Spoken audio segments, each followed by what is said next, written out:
Hey everyone, welcome to Storytime with Mr. Alex. Today, we're digging underground with Monty the Mole, who loves to sing silly songs while he tunnels. But there's a problem. Monty's voice has gone missing. Monty the Mole wasn't your average burrower. He didn't just dig tunnels, he dug them with style. Monty loved singing silly songs while he worked, his booming voice echoing through the underground passages. His favorite song was a catchy tune about worm wrangling and dirt dancing. But one morning, as Monty started his daily excavation, something terrible happened. He opened his mouth to sing, and nothing but a croaky whisper came out. Panic filled Monty. Without his singing voice, digging just wouldn't be the same. Feeling dejected, Monty stopped digging. He waddled over to his neighbor, a wise old earthworm named Ernie. "Ernie," Monty mumbled sadly, "my voice is gone. How can I dig tunnels without my singing?"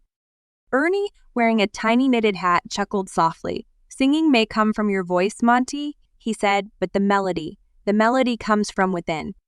Confused, Monty followed Ernie deeper underground. They reached a hidden chamber where a group of earthworms were tap dancing. Their tiny feet clicked and clacked on the smooth rock floor, creating a rhythmic beat. Monty watched in awe. As the worms danced, he felt a tap-tapping sensation in his own feet. He started to wiggle his toes in time with the music, a smile slowly spreading across his face. Then, without meaning to, Monty began to hum. The hum turned into a soft melody, then a full-fledged song. Monty's voice, though a little croaky at first, filled the chamber with his silly worm-wrangling tune. The earthworms stopped dancing and looked up in surprise.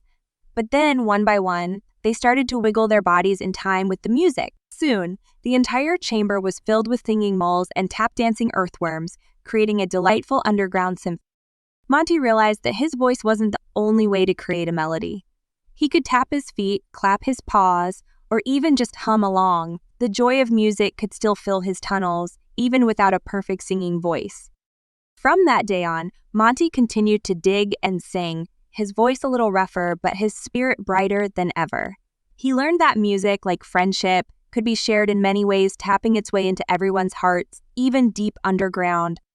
We learned today that music is a language that everyone understands, even without words. So next time you feel shy about singing, remember, even a happy hum can create a joyful melody.